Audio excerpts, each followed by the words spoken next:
Hi, Hirsch Saha here, Wellington, New Zealand. Today is 14th of February, Sunday, that is 2021. And very, very, very cliche topic today. Where does happiness come from? I'll try to put as much of an original spin on that as I can, but I think it's definitely something we've heard way too much about, and you've probably already skipped this video or just decided against it.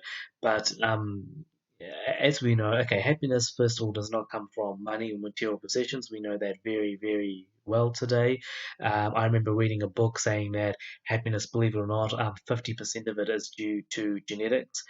40% is the chemicals in your brain, which is what a lot of antidepressants and those sort of medications are trying to get at, and only the remaining 10% is based on your circumstances. I personally disagree with that, but although it's probably not far from the truth, or maybe it's a sort of fact or truth that we don't really want to accept, but I would say it's more like maybe 40% genetics, 30% chemicals in your brain, and 30% circumstances. That's what I would say personally.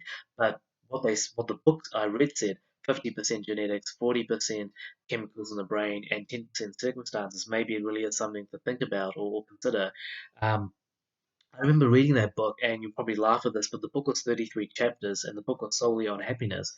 And I stopped reading after the first chapter because the book, it was saying that, the more you focus on happiness, the less likely you are to acquire it, or the harder it is to acquire. Because, the more you obsess about it, it's like analysis paralysis. It's just the harder it is to get. And as I say, ignorance is bliss.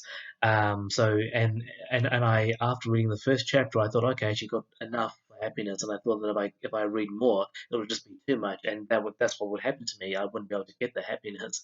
And I flipped through the remaining 32 chapters, and I just saw a lot of exercises and diagrams and material in general, and I thought, okay, maybe I should just stop there. So I did after just the one chapter.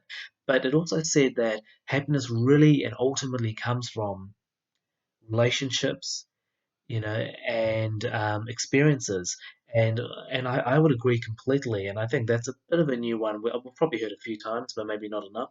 Happiness really comes from relationships and experiences. And I would go just a little bit further than that and say, and build upon that and say more really positive relationships and positive experiences. That's where happiness comes from. Ultimately, that's what I would say. I mean, yes, perhaps some of it is in the genetics and the chemicals in your brain, but ultimately, I would say personally, not from money, material possessions, not always even from achievement or working your way up the so-called corporate ladder or any sort of ladder or hierarchy. I would say ultimately, happiness comes from positive relationships and positive experiences. Thank you.